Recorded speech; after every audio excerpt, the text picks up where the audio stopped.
Today's topic is how to bring it home. Today we're going to focus on how you can make money from your site. Whether it's creating products or building lasting relationships, we're going to cover a few ways that you can start earning from your expertise. Now, there are a lot of ways that you can earn from your site, and the right one for you really depends on your goals and how much time you have to invest.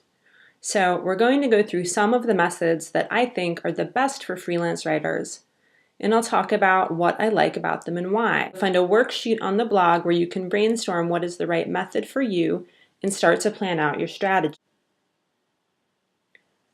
So some of the best ways for writers to earn money through their website, in my experience, are through products, services, and affiliate recommendations. Sponsorships and influencer campaigns come up a lot in lists of ways to make money online, but I don't think these strategies work all that well for writers. They're not that sustainable. So why is that? So the biggest reason to avoid this stuff is that it's not sustainable over the long run, because rather than relying on an audience who trusts you, knows you, and wants to support you, which the other strategies are going to let you do, you're relying on a third party who only supports you when you deliver leads. Once you go down this road, you also become dependent on attracting sponsors, and you're beholden to the sponsors and not to your audience. And remember that you got into this to connect with your audience and get business from them. You didn't get into it to get business from these third parties.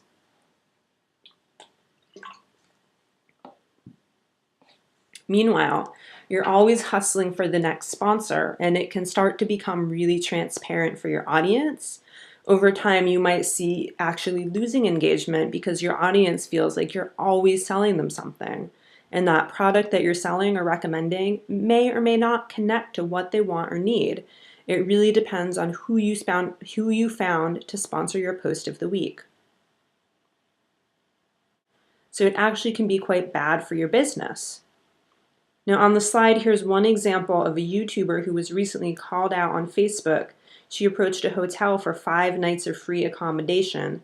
The hotel owner posted a derogatory message and banned all influencers from asking for free accommodation, talking about how no one's paying his hotel workers, no one's paying his cleaners. She shouldn't have approached him expecting 5 nights free accommodation in exchange for a YouTube video. So that kind of thing can be a worst case scenario. But it's worth considering asking yourself how your audience is going to see you when you're taking that third party or that sponsored post to support your content. And this is why I don't think it's a good strategy for writers. It's too risky. Now, it's also a credibility issue. There really has to be a strong fit between a sponsored post and the blog's audience or influencer campaign and the audience, and when the fit is not there, it just starts to feel really fake, and it's going against the whole reason you're trying to get into marketing. So here's another example that kind of drove me a little nuts. One of the accounts I follow on Instagram is the van life trend. I don't aspire to live in a van, but I love adventure and beautiful places. I'm self-employed. It's kind of fun to daydream about what it would be like. And I noticed this one account that I follow does a ton of sponsored content. And sometimes it makes sense, like this post on the slide. They did something sponsored by Kettle Chips. Road trips need snacks. It's a total fit. I get it. I don't mind. And you can see on some of the comments that this post really resonated. Van life means chips for breakfast. Then they did another sponsored post. It got a ton of likes because it was this woman eating the chips half naked in her underwear. And it turns out that's a sponsored post for underwear, as if you need some kind of special underwear to be living in your van. And, you know, maybe that kind of thing works on some people, but it just, when I start to see that happening, then I just start to second guess all of the content that a given account is posting, because it might look like a beautiful image, but then they're just trying to sell me something. And I don't want you to go into this and have that sort of thing happen to you. So just be careful. You may decide it's the right decision for you, but these are just some of the downsides to consider. And there are some other strategies that I recommend that are really better for writers. So rather than talk more about what doesn't work, we're going to switch over to talking about what does work and why it works. The downside to services is that your time is limited, and so there's a direct cap on how much you can earn.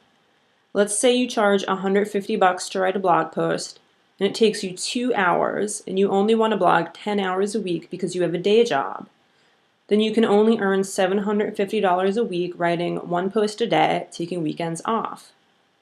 With a product, there's no limit to how much you can earn because you put in the time to create it once, and then you can sell that product indefinitely. So you might have weeks where you sell 150 worth of product, and you might have weeks where you sell 1,000 worth of product. It really just depends. Products is the next big bucket you can create, typically ebooks and e-courses, although there's other kind of products you can make as well. And as we just mentioned, these take time up front, so you have to be willing to put in work for free. But then once you've created the product, you can sell it forever. You can use it as a lead magnet with clients. So just a quick example, maybe you do a case study, and then you have a free case study you can offer to new leads where they can learn more about the work you've done and how it can help them, and then you've given them information that makes it more likely that they're going to hire you. So ebooks and e-courses, again, are the main types of products you can create, with ebooks being more common and e-courses tending to be more profitable. There are a few ground rules for both. In general, you're going to do well if you focus on what you know a lot about, deliver on value, tell your audience something that is more than just a rehash of what they might find on your blog. And then the last rule is that you need to deliver something your audience wants and needs, which you're set up to do because you've done all the work of figuring out what they want and need. In terms of pricing, ebooks usually start around $5 and they go up as high as $50, although the book really has to offer a lot of exclusive content for $50. For e-courses, $25 is usually the lowest for a short course, and $99 for a long course, with price points going up over $1,000. So it really depends on what your audience can afford to pay, how exclusive your content is. If it's this kind of thing that they can get somewhere else, then they might be less likely to opt in, and the value that you offer them, which you've proven through your other marketing. So your sales potential for these things is infinite, but conventional wisdom says that 2% of your audience is going to convert. So that would be 2% of your website visitors or 2% of your email list. Obviously, that's going to be a lot more money if you're talking about a $1,000 course versus a $10 ebook. But again, here it really depends on what's right for you and for your audience. Either one will work. And now here's just a few more data points to help you make up your mind. So as we said, ebooks are a great starter product. They often take less time to develop, although not if you're writing a huge book, and they cost less for you to produce. You can get started publishing them online as a PDF, and you probably don't need any special software for this. Courses can take a lot more time if you're shooting videos, creating worksheets, and making blog posts, and so on. Ebooks can often help you grow your list since you can sell them on other sites like Amazon, and more people might convert, read your ebook, and then be primed to buy a future product from you. E-courses cost more, so your overall reach is going to be smaller, but since you can charge hundreds of dollars for a good course, you don't need to convert as many people, and your earnings potential is going to be much greater. From a user perspective, audiences tend to find more value in courses than ebooks because they're action-oriented. So there might be less written content in your course, but there are going to be exercises, videos, and steps for your audience to work through, whereas in a book, they're going to be passively reading. So in terms of adding value and impact and customer satisfaction, courses are the way to go. So wrapping up with some hard data, you can earn 6 figures from courses, not just ones on online businesses or side hustles. Mariah Cause of Femtrepreneur earned 6 figures from her online courses about downsizing to live in a camper, which is not exactly something you might think a huge amount of people would be into. Another example is that Rob of Audition Hacker Academy earned 5 figures for his e-course, which is designed to help aspiring orchestra members rock their auditions. So again, you can have a really niche topic, and if you put it together, do really well with it. Now, ebooks are projected to be worth $8.69 billion in 2018, and you can earn 6 figures through ebooks if you have high-value content, if you have a lot of content, or both. It doesn't need to be a question of either or. You can offer ebooks and courses and do products and services. because ultimately it's going to be the combination of passive income and per hour or per project income that will create a sustaining freelance writing business for you. Now, the last area that I recommend for writers is affiliate sales, and this is where you recommend products or services to your audience, and then you earn a small commission when someone buys a product or service you refer. Now, I recommend these only with the caveat of being an affiliate for brands that you actually use, like, and trust. First, it's going to make it easier for you. When you're talking about something that you love, it's easy to get excited about the benefits of it from an informed perspective. So you can really explain why your audience should get this, and they'll understand you, they'll believe you, they'll trust you, and when the time comes that they need that product or service, then they'll follow your recommendation and you'll get a commission. Your posts are also going to just sound much more authentic and resonate more. Now, you also don't want to get into a situation where you're an affiliate for things that your audience doesn't need, because then they're not going to buy them. And to be honest, you probably don't use that stuff anyway. You also don't want to be an affiliate for products that you don't like or trust, because your audience might try that and have a negative experience, and then you've broken their trust and you've lost them. So pretty much any company is going to offer affiliates. They'll either do it through their own website, like Amazon Associates, or through an affiliate site, with the main ones here being CJ, which stands for Commission Junction, and Clicks Galore. So it's free to sign up with these sites as an affiliate. And then once you join, you search for links for the products you recommend and insert links in your blog posts. In some cases, you might have to be approved to be an affiliate for them. And you can also grab banner ads for your sidebars if you prefer that.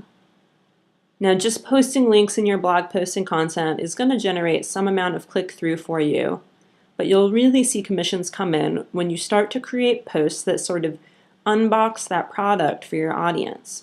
You might introduce it as a solution to their problem. So for example, if you're talking about a web host that you use, you might do a post that's about updating your website and then have a section at the end where you talk about why they need a reliable website and why you really recommend the site you have, and introduce the affiliate mention naturally.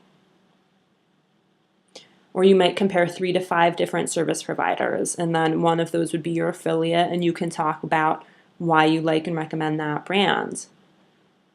Your audience has come to trust you and they want to support you, and so when you talk openly about why you love a product and you follow the disclosure rules for affiliate programs, then you're going to see even more traffic. Now, one more thing to do is collect affiliate links within your resources page. This is just another good strategy. This page is going to take all the products that you already recommend and put them in one easy place so that readers who are looking for something like the solution to web hosting, or find out what business credit card you recommend, or even get ideas for what should be on a business card if they're going to a networking event, then they'll find your links easily and they'll be all together.